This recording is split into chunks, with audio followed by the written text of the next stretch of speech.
गत्समनी एक महायुद्ध स्थल। यदि हम पवित्र शास्त्र के इतिहास को टटोलें तो हम पवित्र शास्त्र में 3 वाटिकाएं पाते हैं। पहली अदन की वाटिका जहां पाप जन्मा, दूसरी गत्समनी की वाटिका जहां यीशु ने हमारे पापों का प्रायश्चित किया और जहां पर यीशु ने अपनी इच्छा का त्याग करते हुए अपने परमेश्वर पिता की इच्छा को स्वीकारा, और तीसरी गुलगुता से सटी वाटिका जहां यीशु ने हमारे पाप हमेशा के लिए दफन किए। आज का हमारा मुख्य केंद्र दूसरी गत्समनी की वाटिका है। हमें यह स्थल प्रभु यीशु के साथ हुई कई घटनाओं को याद दिलाता है, जैसे यीशु ने अपने चेलों को नींद के अंधकार से जगाया, यीशु का लहू कैसे पसीने के समान टपका, और जहां पर यीशु ने अपने परमेश्वर पिता से कैसे प्रार्थना की। ऐसी कई सारी बातें हैं जो आज हम प्रभु के अनुग्रह से आप सब लोगों के साथ विस्तार से बांटना चाहते हैं। चलिए आज हम गत्समनी का संधि विच्छेद कर और उसके अर्थ को समझने का प्रयास करते हैं। शुरुआत में हम देखेंगे कि गत्समनी पृथ्वी के नक्शे में कहां पर स्थित है। गत्समनी मध्य पूर्व में इस्राएल नामक देश और उसके यरूशलेम शहर में परमेश्वर के मंदिर के पूर्व की ओर 2000 हाथ की दूरी पर जैतून के पहाड़ों के मैदानों में स्थित है। गत्समनी को और विस्तार से देखें तो यह जैतून के पहाड़ और परमेश्वर के मंदिर के बीच में स्थित है, और किद्रोन का नाला भी जैतून के पहाड़ और परमेश्वर के मंदिर के बीच में से होकर बहता है। जैतून का पहाड़ और मंदिर के बीच की दूरी 2000 हाथ की है। इजरायलियों में यह कहा जाता है कि गत्समनी यरूशलेम यानी परमेश्वर के मंदिर से 1 सबत की दूरी पर है। यह 1 सबत क्या है? 1 सबत से इजरायलियों का मानना है कि सबत के दिन एक व्यक्ति मंदिर से इतनी दूरी जो कि 2000 हाथ की है यात्रा कर सकता है। चलिए आगे यात्रा करते हैं। हम गत्समनी के नाम का अर्थ समझने का प्रयास करते हैं। गत्समनी एक इब्रानी शब्द है जिसका अर्थ है तेल को जलकर निकालना। तेल किसका तेल? जैतून का तेल, जो कि जैतूनों को कुचलकर निकाला जाता है। प्रभु यीशु के 72 कदम महिमा से महिमा तक। आज हम प्रभु यीशु का 53वां कदम देखेंगे, जो कि ऊपरी कोठरी से गत्समनी तक का है। प्रभु यीशु और उसके चेले ऊपरी कोठरी से निकलकर जैतून के पहाड़ की तरफ परमेश्वर पिता का भजन गाते हुए एक बड़े युद्ध की तरफ निकले। यह वही आराधना का गान है जिसमें यरीहो की दीवार गिराने की सामर्थ्य है। यह वही आराधना का गान है जिसने पौलुस और सीलास की जेल की बेड़ियां तोड़ दी। प्रभु यीशु ने ऊपरी कोठरी से गत्समनी के रास्ते में 3 भविष्यवाणियां की, और वो उसके पूरे जीवन काल की 40वीं, 41वीं, 42वीं भविष्यवाणियां थी। यीशु ने अपनी इस यात्रा की पहली भविष्यवाणी में कहा, तुम सब आज की रात को मेरे विषय में ठोकर खाओगे, क्योंकि लिखा है कि मैं चरवाहे को मारूंगा और झुंड की भेड़ तितर बितर हो जाएंगे। दूसरी भविष्यवाणी में यीशु ने कहा, मैं अपने जी उठने के बाद तुमसे पहले गलील को जाऊंगा। और तीसरी भविष्यवाणी में यीशु ने पतरस से कहा, मैं तुझसे सत्य कहता हूँ, आज इसी रात मुर्गे के बांग देने से पहले तू 3 बार मुझे नकार चुकेगा।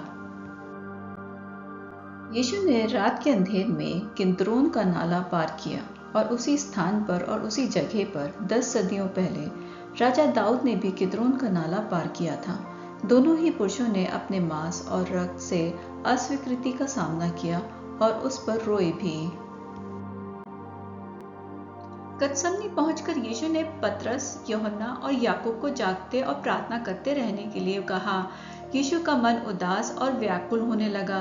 पुराने नियम में भी इसका व्याख्यान मिलता है कि वह एक दुखी पुरुष था। यीशु अपनी पहली प्रार्थना एक ढेले फेंकने के टपके भर की दूरी पर जाकर करने लगा। यह एक ढेला फेंकने के टपके भर की दूरी चेलों और प्रभु यीशु के बीच में की थी, अर्थात प्रार्थना की दूरी। इसलिए चेले परमेश्वर की प्रार्थना नहीं सुन पाए, और पवित्र शास्त्र के पन्नों में यह बात पवित्र आत्मा के द्वारा लिखी गई।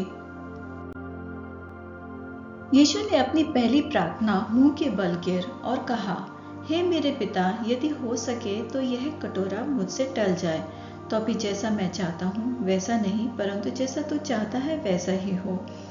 फिर चेलों के पास आकर उन्हें सोते पाया और पतरस से कहा, क्या तुम मेरे साथ एक घड़ी भी ना जाग सके? जागते रहो और प्रार्थना करते रहो कि तुम परीक्षा में ना पड़ो। आत्मा तो तैयार है परंतु शरीर दुर्बल है। फिर यीशु ने अपनी गतसमनी की दूसरी प्रार्थना जाकर करने लगा, हे पिता, यदि तू चाहे तो इस कटोरे को मेरे पास से हटा ले, तो भी मेरी नहीं परंतु तेरी ही इच्छा पूरी हो। और उसका पसीना मानो लहू की बड़ी बड़ी बूंदों की नाई भूमि पर गिरने लगा। तब स्वर्ग से एक दूत उसको दिखाई दिया जो उसे सामर्थ्य देता था। तब वह प्रार्थना से उठा और अपने चेलों के पास आकर उन्हें उदासी के मारे सोता पाया और उनसे कहा, क्यों सोते हो? उठो, प्रार्थना करो कि परीक्षा में ना पड़ो। वह यह कह ही रहा था कि देखो, एक भीड़ आई और उन 12 में से एक, जिसका नाम यहूदा था, उनके आगे आगे आ रहा था। वह यीशु के पास आया कि उसका चुम्मा ले। यीशु ने उससे कहा, हे यहूदा, क्या तू चुम्मा लेकर मनुष्य के पुत्र को पकड़वाता है? और पतरस ने महायाजक के दास पर तलवार चलाई और उसका दाहिना कान उड़ा दिया।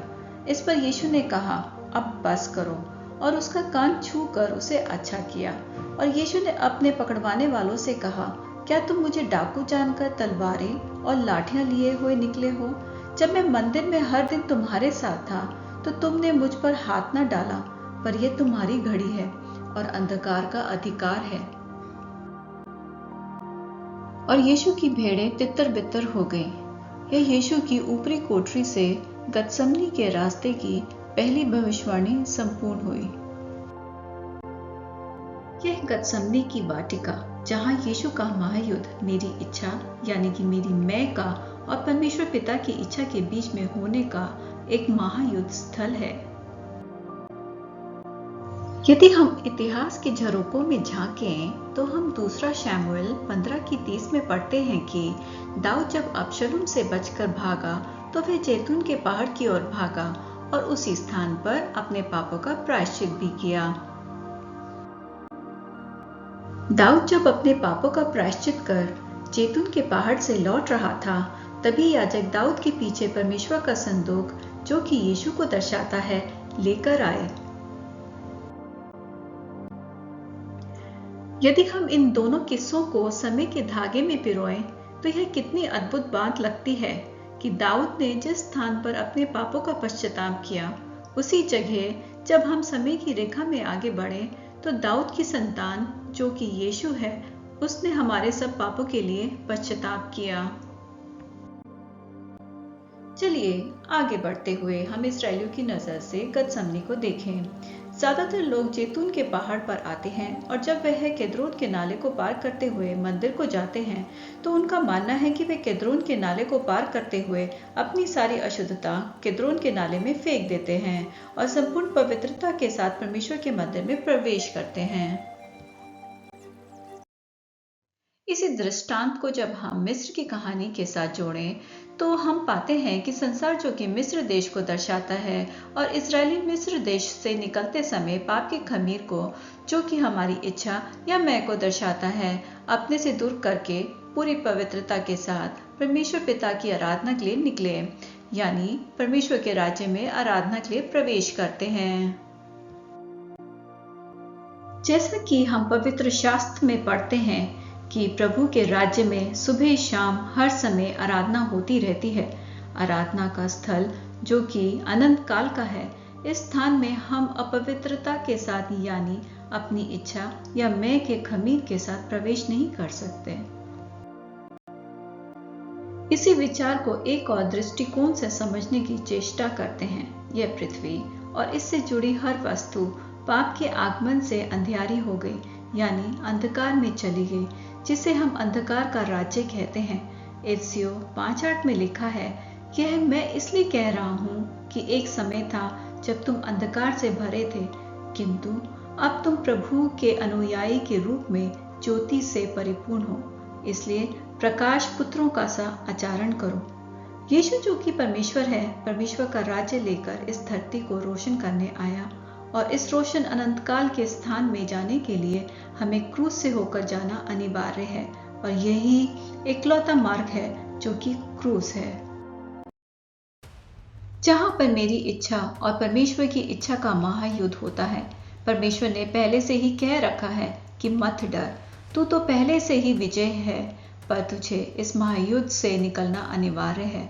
अर्थात हमें प्रभु की सामर्थ्य से, जो कि प्रार्थना से हमें प्राप्त होती है, उस सामर्थ्य को लेकर मेरी इच्छा या मैं से युद्ध करना होता है। युद्ध तो पहले से ही जीता जा चुका है। यीशु के द्वारा उस क्रूस पर विजय तो हमारी ही है। जो प्रभु की इच्छा है, जाएंगे हम उत्तम देश में जरूर, रहेंगे प्रभु के साथ हम जरूर। इस व्याख्यान का हम पवित्र शास्त्र के इतिहास में भी पढ़ते हैं। जब याकूब अपने ससुर के घर से कनान देश की ओर, जो कि उसके पितरों का स्थान था, जा रहा था, तब याकूब का युद्ध स्वर्गदूत से याबोक नामक स्थान पर हुआ। याबोक का मतलब है अपने आप को खाली करना। यदि हम इसके अर्थ को अपने आत्मिक रूप से तुलना करें तो इसका मतलब अपने स्वयं इच्छा को मारना, जो कि मैं है।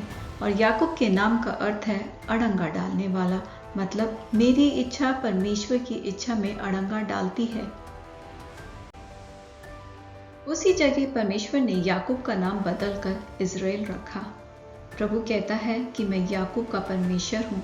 हमारा परमेश्वर जो कि अनंत काल का है, उसको सीमा में बांधना पाप है।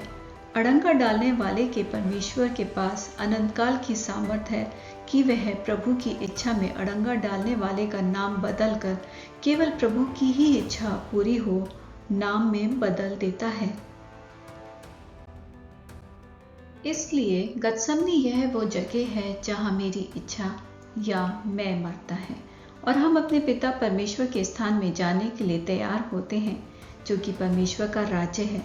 लूका 23:43 में यीशु कहता है, मैं तुझसे सत्य कहता हूँ, आज ही तू मेरे साथ स्वर्गलोक में होगा। और यह वही जगह है जहां से यीशु के पैर उठे और अंत में वहीं रखे जाएंगे। जब यीशु अंत में अपने पैर इस भूमि में रखेगा, तब यह भूमि फटेगी, पश्चाताप की भूमि हटेगी और अनुग्रह का समय समाप्त होगा और पूरा संसार न्याय की भूमि पर आकर खड़ा हो जाएगा। यह इच्छा युद्ध स्थल, जो कि गतसमनी की वाटिका है, जहां पर यीशु की अपनी इच्छा और परमेश्वर की इच्छा का महायुद्ध हुआ, जहां याकूब का स्वर्गदूत के साथ युद्ध हुआ अपने पितरों के स्थान में प्रवेश करने से पहले, जहां पर हमारी इच्छा और परमेश्वर की इच्छा का युद्ध होता है। यह वही जगह है जहां यीशु को महायुद्ध के लिए स्वर्गदूत ने आकर सामर्थ दी। यह वही स्थल है जहां यीशु ने प्रार्थना के द्वारा सामर्थ प्राप्त की। यह वही जगह है जहां जैतून कुचला जाता है।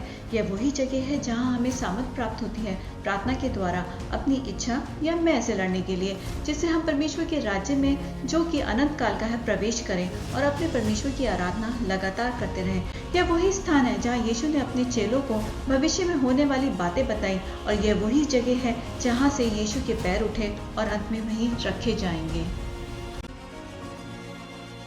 महायुद्ध स्थल। ओ गतसमनी, कितने मुख्य स्थल है तू।